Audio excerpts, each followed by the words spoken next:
So if we go into our navigation along the very bottom, so as you saw earlier, we can connect to Android Auto, Apple CarPlay to use Google Maps, Apple Maps, and Waze. But we do have the flexibility of using factory navigation, and as you can see there, super responsive touch, which is a nice change from the old Sync 3 system. We can maximize the screen if we wanted to, which gives us that full view instead. We've got our menu along the very top, which gives us a ton of other options. We've got our map orientation. We can go 2D, 3D, etc. We've got our voice. So as we come up to a turn, do we want to have voice and tones, strictly voice, or strictly tones? We've got traffic on our map, and we've got our weather. We can avoid certain things on our route. So if we want to avoid toll roads, tunnels, and a number of options, we can easily select as necessary.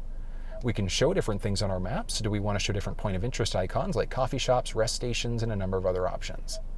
Moving back, we've got more advanced settings. So we've got routing and map preferences.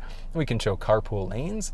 We've got a 3D map. We can have the vehicle dynamically reroute if a faster route's available. Really, really nice option because that's typically something we would just find inside of the Waze app. We've got our preferred routes. Do we want the fastest or the most eco-friendly route? Breadcrumbs, if we have that one on, as we go to different locations, think Hansel and Gretel, it'll drop little dots as we go, letting us know where we've gone. So it is really, really nice. That's going to be the basics for the advanced. We've got some alert preferences, so as we go to different options there, we've got our privacy options, so we can clear recent, we can clear all of our data, we can factory reset it instead. So if you're selling your vehicle, we could just factory reset all of the different navigation settings that we've got set up, and we've got some basic about. So actually, if we go into about, we've got our current build. So you do have the flexibility through over-the-air updates in order to have this thing set up. Definitely recommend connecting to a Wi-Fi network at home. And again, we can just go along the very top, or we can jump into some advanced settings, which we'll get to in a moment in order to be able to do that. Moving back, that's going to be the basics for the navigation settings. We can search for an address easily that way if we wanted to. We can look at some recent, saved, gas stations, food, parking, and a number of options. So I was actually doing something earlier on the steering wheel, the steering wheel on the cluster screen. So I was just searching for a gas station, but you could use your voice. So voice command prompt there if you wanted to search for an address instead. We could just easily search for a destination, so we can just start typing, and it is a predictive text. So if you start typing, you give it a second. And as you can see there, it gives us a few options. We select a space, and we can call, we can save it as a favorite, or we can look for parking as we go, or we can just start the route out.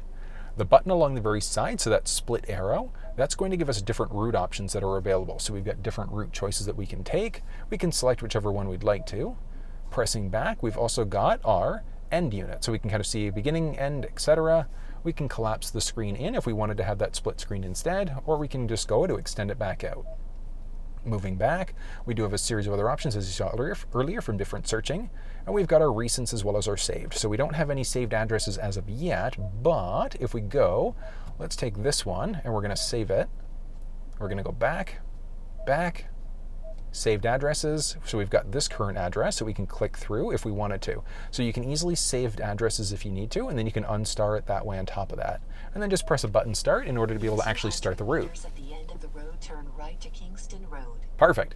We've got a notification along the side letting us know how close we are to finishing the route. We can add in different stops on top of that. So if you wanted to have a mid-route stop to a gas station, we can do that.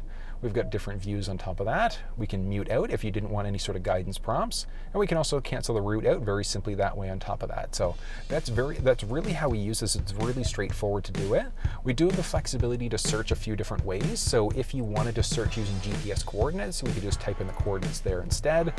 On the bottom left-hand side, we can change out our keyboard language. So if you prefer a different language, you can do that. We can change it to different options there on top of that. So a lot of flexibility inside of this vehicle using factory navigation.